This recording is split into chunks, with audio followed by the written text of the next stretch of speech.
Thank the senator. For what purpose does the senator from Rockingham, Senator Obenshain, rise? Mr. President, I rise to speak in favor of the bill. Senator has the floor. Mr. President, I'll try and be brief. I've heard long ago that there are many differences between Republicans and Democrats. One of them is that relates to guns. I know that there are a lot of Republicans out there, believe it or not, who don't like guns. You may not believe it, but I'm telling you, there are a lot of Republicans who don't like guns. But the difference is a Republican who doesn't like a gun doesn't buy one. Democrats who don't like guns, they don't want anybody to buy one. You know, we've been talking about choice a lot. And that's all this bill is about choice. And the ability of churches to make their own choices. I may want to go to a church that has a sign on the door that says no firearms allowed. This bill says that church has the right to make its own choice.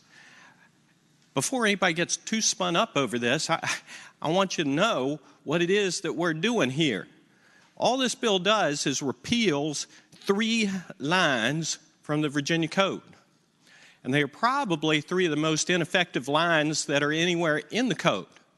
What they say is, if any person carry any gun, pistol, bowie knife, dagger, or other dangerous weapon, lawyers in here, listen up, without good and sufficient reason to a place of worship, while a meeting for religious purposes is being held at such place, he shall be guilty of what kind of a felony?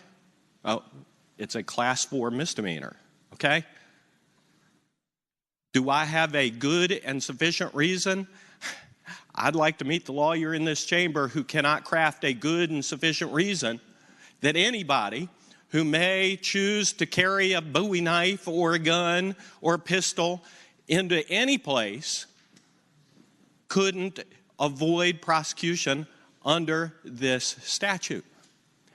This bill is simply about making sure that our places of worship have the option to adopt the same policies that any of our businesses, any other public place has the ability to adopt.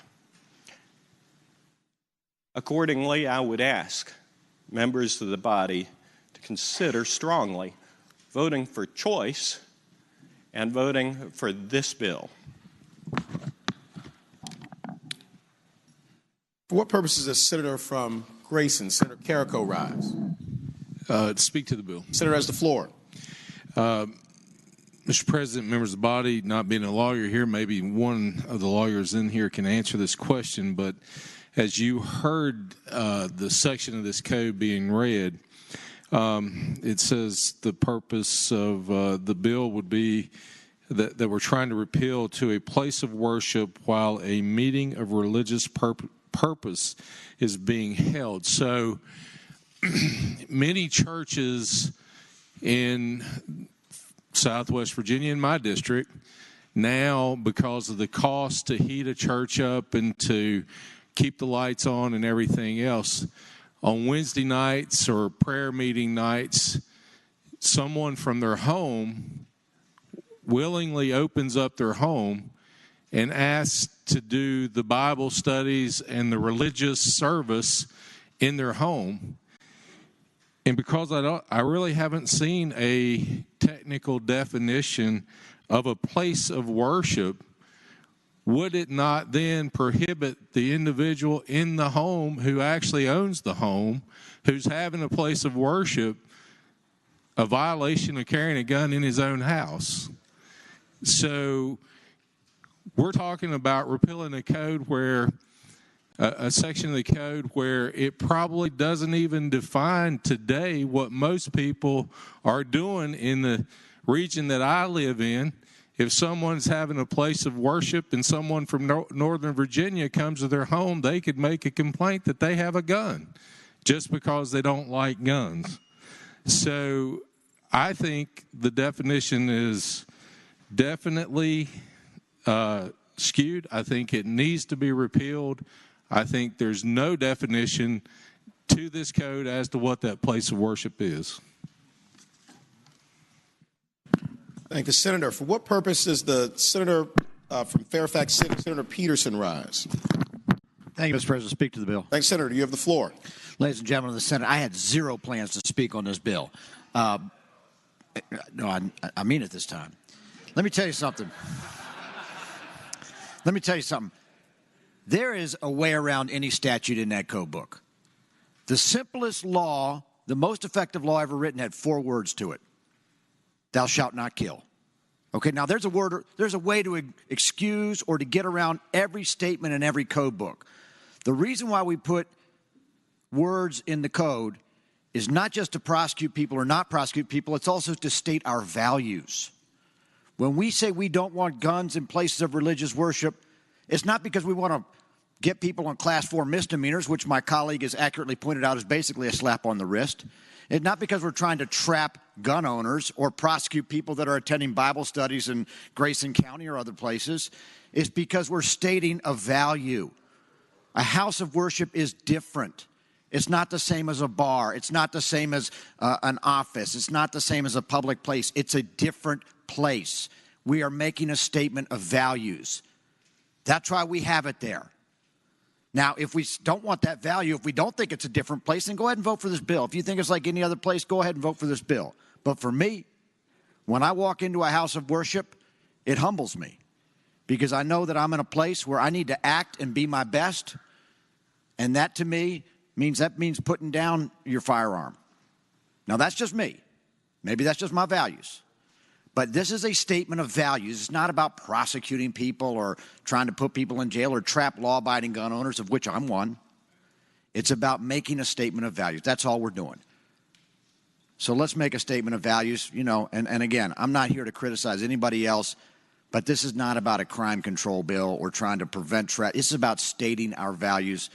Let's state our values. Thank you. Senator, for what purpose does the senior senator from Fairfax, Senator Saslaw, rise?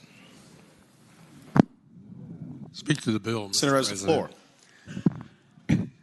You know, many of these bills that we see on the floor concerning firearms are put there, and I'm constantly told endlessly that the only thing that can stop a bad guy with a gun is a good guy with a gun.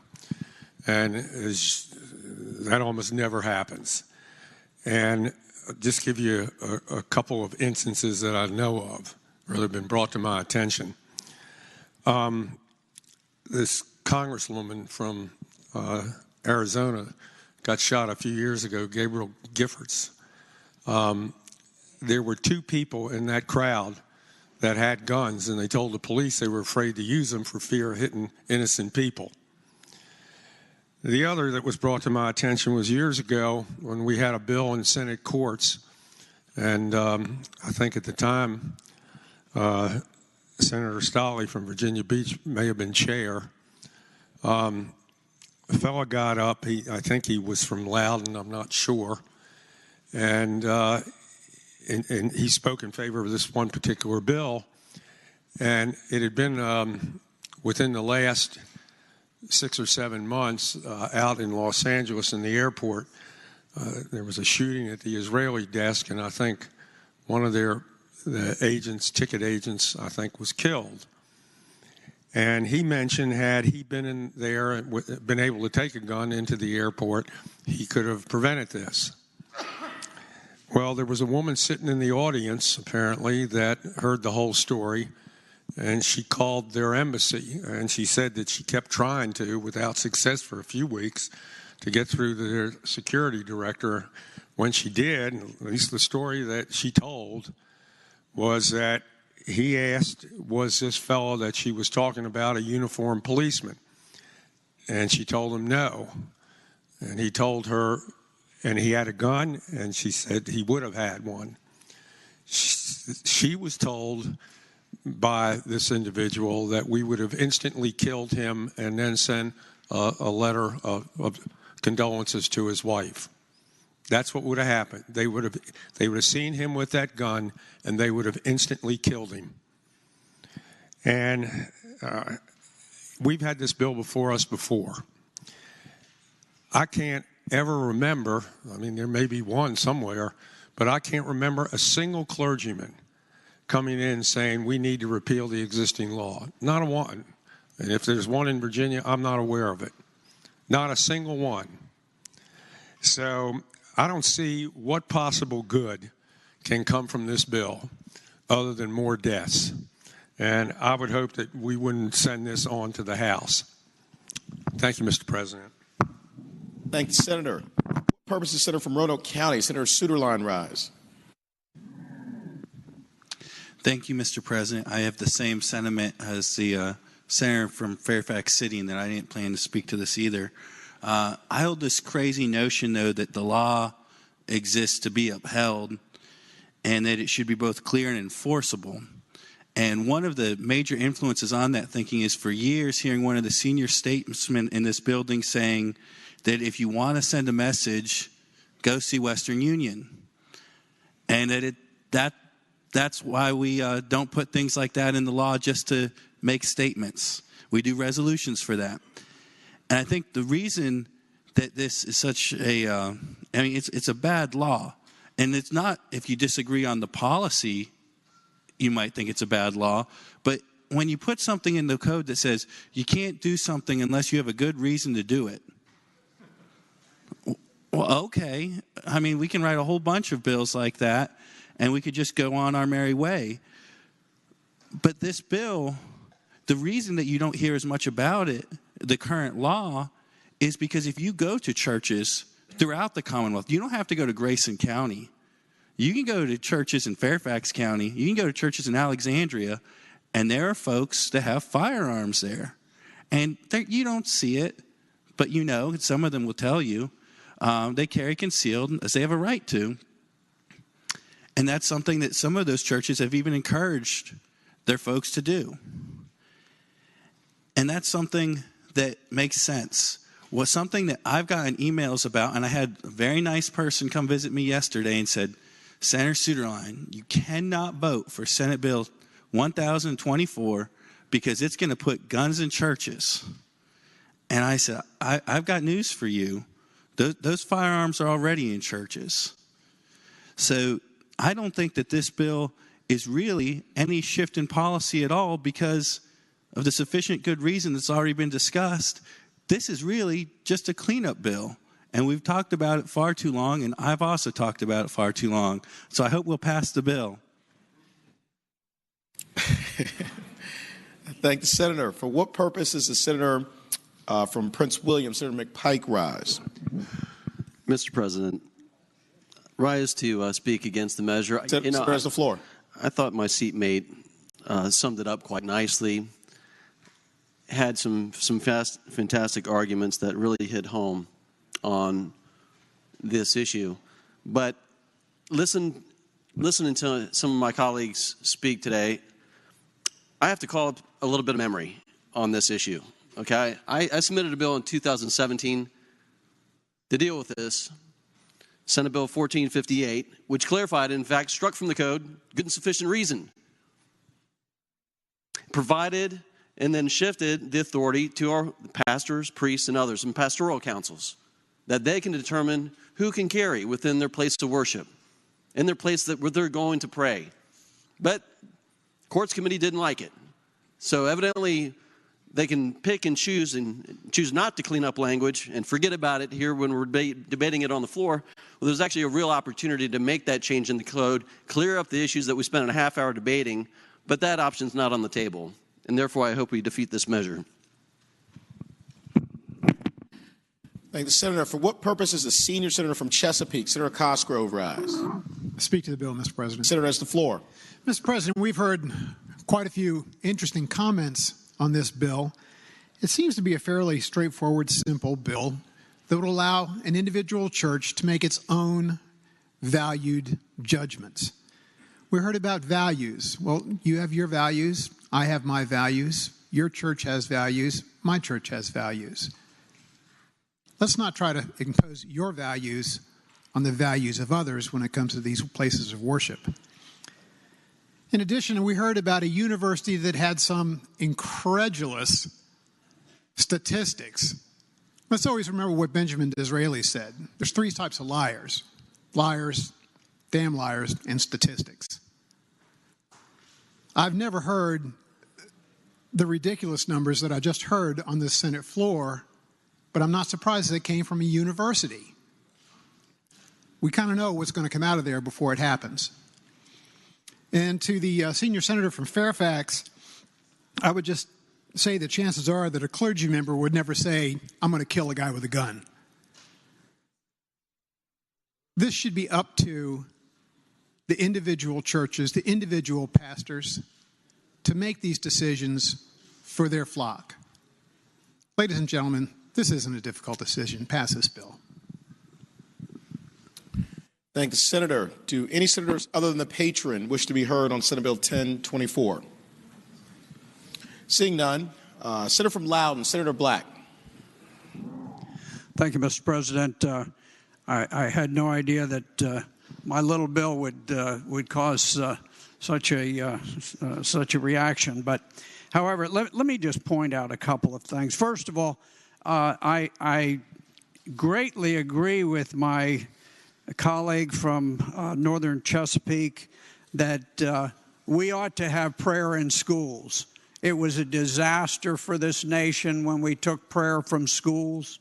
It was a tragedy, and it has done enormous damage to this country. So we agree on that point. However, there are a couple of things. One, first, back to those statistics,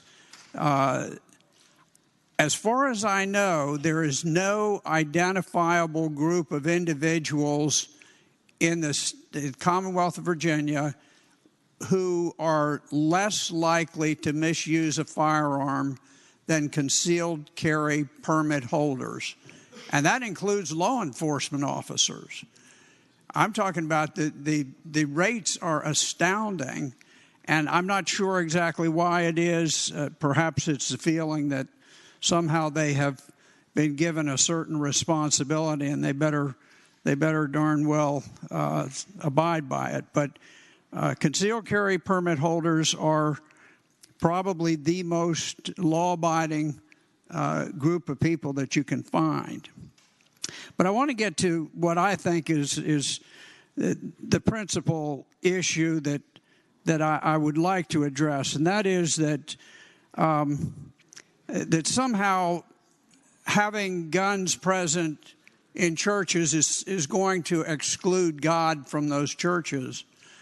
I got to tell you, I've been too many places where men who were armed to defend themselves and to defend their nation went into battle, often knowing that it was very likely that they were not going to survive and they were not going to come back out. And I have no doubt that God was not excluded from their presence. I can remember many times going down from a ridge line called Nui Lac San, and we would go through one of three lanes that were carved through the landmines at the top of that ridge line, and we would work our way down that steep mountain. We'd always go in the dark of the moon at night so that we couldn't be seen. And then on the east side, when we would take that route, we went through a place, it was a cut in the hill, and I always referred to it as the Valley of the Shadow of Death, because it was a place where we ambushed there. Every single man, every Marine was going to die. There was no getting out.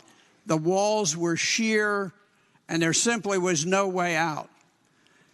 And so I would be there staring into the darkness, barely able to make out the vaguest shadow, and shifting the selector on my M16 rifle as I pointed it upward to the top of that cut through the hill. And I always spoke the words of the 23rd Psalm. And I would say, I fear no evil, for thou art with me. Thy rod and thy staff, they comfort me. I don't accept that God abandons those who are armed. I'm going to tell you, I've stood with groups of armed Marines where a chaplain would pray over the dead or pray before we went into battle. Not necessarily praying for a victory in battle, but praying for the souls of the individuals who were going into battle. So I just feel morally compelled to address that sort of implication that somehow if you are armed, you are not any longer in the presence of God. I don't think that was the intent of the gentleman, but I just want to bring clarity to it. And so I do hope that you will vote for this measure. Thank you. Thank the Senator. The question is, shall Senate Bill 1024 pass? All in favor of the motion will record their vote aye. Those opposed, no. Are the senators ready to vote? Have all the senators voted? Do any senators desire to change their vote? The clerk will close the roll. Ayes 21, noes 19. Ayes 21, noes 19. Senate Bill 1024 passes.